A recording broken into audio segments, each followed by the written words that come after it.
একদিন হযরতে আলী ডাক দিয়া বলতেছে, ফাতেমা, আজকে 3 দিন থেকে আমাদের ঘরে কোনো খাবার নাই। হাসান হুসাইন খোদার যন্ত্রণায় কাঁদতেছে। আমাদের ঘরে কোনো কিছু নাই যে সন্তানদের ক্ষুধা নিবারণ করব। আমাদের পেটের মধ্যে পাথর বাঁধা।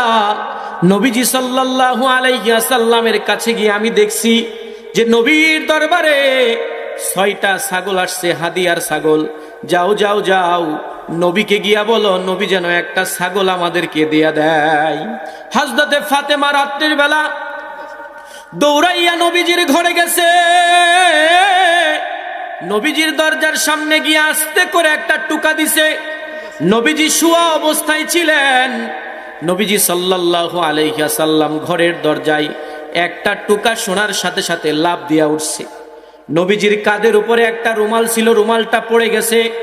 পাশে শুয়া ছিলেন উম্মাহাতুল মুমিনিন হযরতে আয়েশা সিদ্দিকা রাদিয়াল্লাহু তাআলা আনহা। হযরতে আয়েশা ডাক দিয়া বলে, ও প্রাণের স্বামী, ও প্রাণের স্বামী, কি হয়েছে আপনার? আপনি এত অস্থির হয়ে উঠে পড়লেন কেন? যে আপনাকে ডাকার জন্য এসেছে সে তার প্রয়োজন বলে তো চলেই যাবে, আপনি এত বেচুইন হয়ে গেছেন কেন? নবীজি ডাক দেয়া বলে, ও আয়েশা, আমার দরজার পাশে কে আয়েশা দাঁড়াইছে তুমি কি জানো? হযরতে আয়েশা বলে, না আমি জানি না। নবীজি বলে, আমার আদরের দুলালি, আমার 2 চোখের মণি, আমার কন্যা ফাতেমা আমার দরজার সামনে এসে টোকা দিয়েছে। বলেন সুবহানাল্লাহ। হযরতে আয়েশা ডাক দিয়ে বলে, আপনি কিভাবে বুঝলেন যে দরজার ওই পাশে ফাতেমা এসেছে? নবীজি বলেন যে ফাতেমাকে আমি এতটা ভালোবাসি, ফাতেমাকে আমি এতটা মোহাব্বত করি, ওই ফাতেমা যখন আমার পাশে আছে আমি অটোমেটিকলি বুঝতে পারি যে ফাতেমা আমার কাছে চলে এসেছে। বলেন সুবহানাল্লাহ। ফাতেমাকে আমার নবী ভালোবাসতো মায়ের মতো। সুবহানাল্লাহ বলেন। নবীজির মা 6 বছর বয়সে ইন্তেকাল করেছিল। নবীজি আমার যখন গর্ভে ছিল তখন তার পিতা চলে গিয়েছিল দুনিয়া ছেড়ে। এতিম নবী, এতিম হয়ে দুনিয়াতে এসেছিল। মা বাবার স্নেহ আদর ভালোবাসা নবী আমার পায় নাই। নিজের কন্যা ফাতেমাকে মায়ের মতো ভালোবাসতো, আর ফাতেমাও আমার নবীকে এতটা ভালোবাসতো মা যেমন তার সন্তানকে ভালোবাসে। বলেন সুবহানাল্লাহ। মায়ের ভালোবাসার কোনো তুলনা আছে?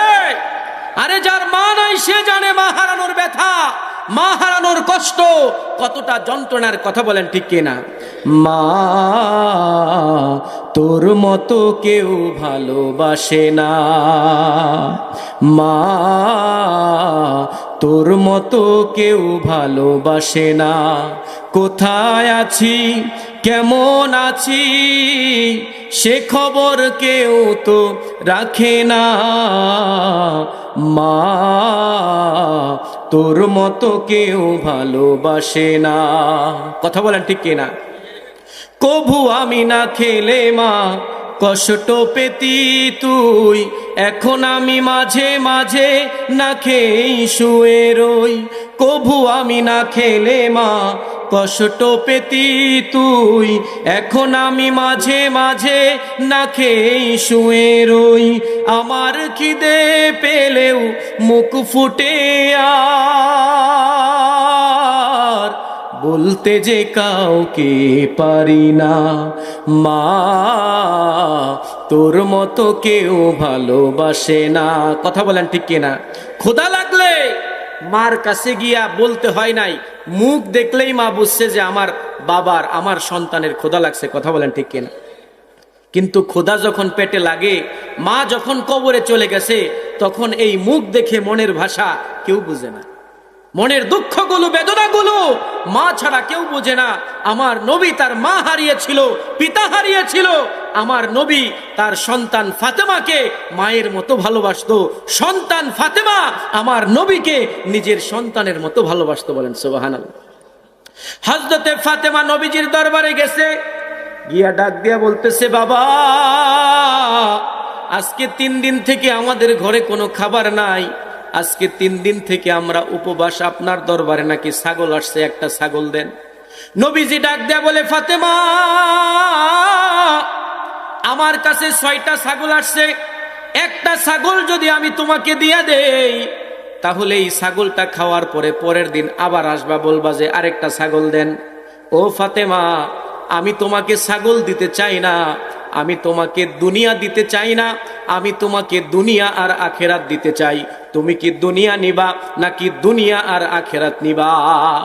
হযরতে ফাতেমা ডাক দিয়ে বলে, বাবা, যেটা আপনি ভালো মনে করেন, আপনি যদি আমার জন্য দুনিয়া আখেরাতের কল্যাণকর কোনো জিনিস যদি আপনার কাছে থাকে তাহলে সেটা আমাকে দেন, আমার ছাগলের দরকার নাই। সুবহানাল্লাহ বলেন। আর আমাদের সমাজের মেয়েরা যদি অভাবের কথা নিয়ে অভিযোগ নিয়ে বাবার বাড়িতে যাইতো, আর বাবা যদি বলতো যে দুনিয়া নিবা নাকি আখেরাত নিবা, তখন বলতো যে তোমার মতো বাবা যে কেন যে আমার কপালে জোর ছিল। কথা বলেন ঠিক কিনা? ওই 3 দিনের উপবাস, আমি আমার ক্ষুধার কথা তোমার কাছে বললাম, অভাবের কথা বললাম, আর তুমি আমাকে ধর্মের বাণী শোনাইতেছো। কথা বলেন ঠিক কিনা? কিন্তু হযরতে ফাতেমা ডাক দিয়া বলে, বাবা, দুনিয়া আমি চাই না, দুনিয়া আমার দরকার নাই, আমার আখেরাত দরকার। সুবহানাল্লাহ বলেন। নবীজি ডাক দিয়া বলে, ফাতেমা, তোমাকে আমি কয়েকটা কালেমা শিখাইয়া দেই, আমি তোমাকে কয়েকটা কালেমা শিখাইয়া দেই। এই কালেমাগুলি যদি তুমি পড়ো, তুমি যদি তোমার ঘরের মধ্যে এই কালেমাগুলোর আমল করো, তাহলে তোমার ঘরের সমস্ত অভাব অনটনগুলো দূর করে দিবে আল্লাহ। চিল্লায় বলেন সুবহানাল্লাহ। ইয়া আউয়ালাল আউয়ালিন, ইয়া আখিরাল আখিরিন, ইয়া যুল কুওয়াতিল মাতিন, ইয়া রহিমাল মাসাকিন, ইয়া আরহামার রাহিমিন। ও ফাতেমা, এই কালেমাগুলো যদি তোমার ঘরের মধ্যে আমল করো, তাহলে তোমার ঘরের অভাবগুলোকে আমার আল্লাহ পাক রব্বুল আলামিন দূর করে দিবে। বলেন সুবহানাল্লাহ। হযরতে ফাতেমা অনেক খুশি হয়ে গেলেন। ক্ষুধার কথা তার আর মনে নাই, 3 দিনের উপবাস এটা তার আর মনে নাই, এটা ভুলে গেছে, দৌড়ায় বাড়িতে গেছে। আলী তো পচে আছে, ছাগল মনে হয় আইলো। কথা বলেন ঠিক কিনা? 3 দিনের উপবাস। হযরতে আলী ফাতেমাকে দেখে বলতেছে, ও ফাতেমা, কি ব্যাপার, খালি হাতে আসলা? তুমি তো কিছুই নিয়ে আস